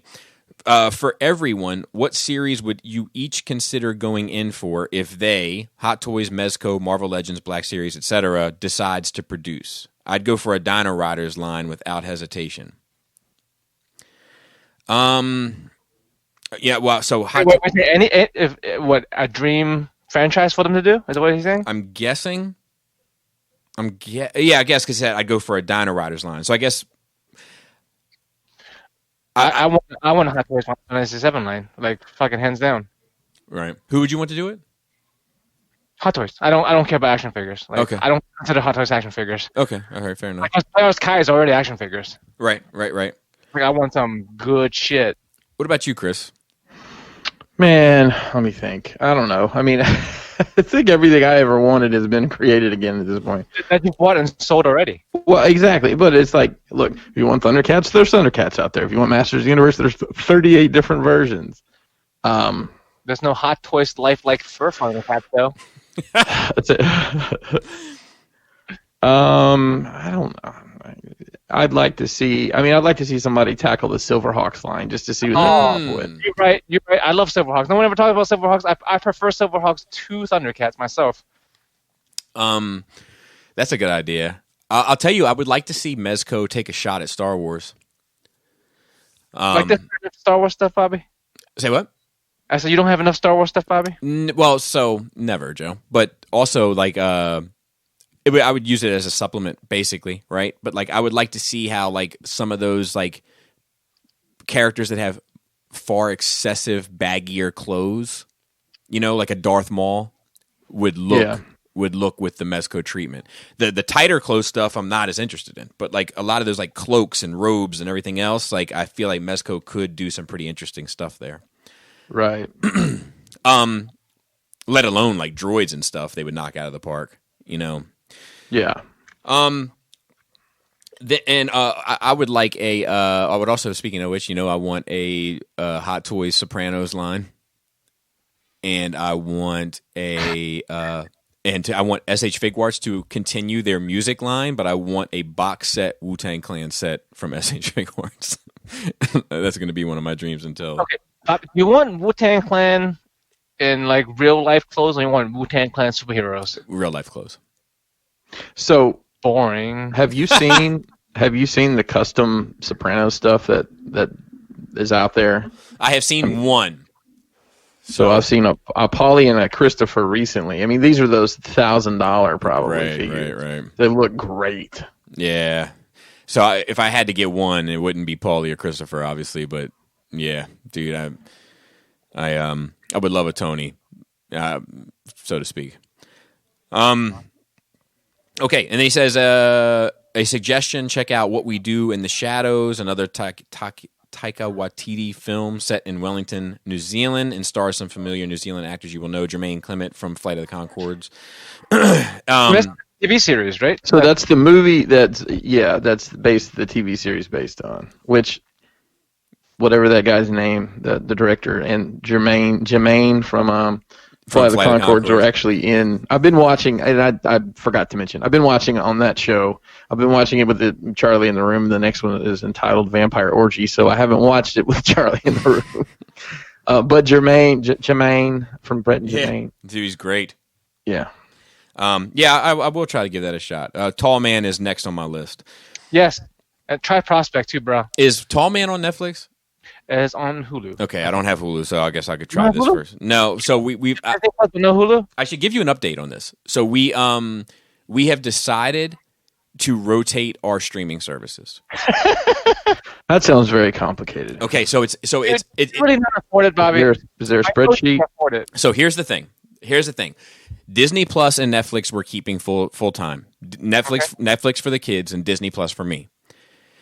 Then we take months on and off of streaming services. So this month is HBO, and I think next month is Hulu. And then the month after that is Showtime, I believe. And we're just going to cycle that one payment. Because as we started to look at all of the fucking streaming services we're paying for, we're like, well, we might as well just get fucking cable. Hey, Bobby.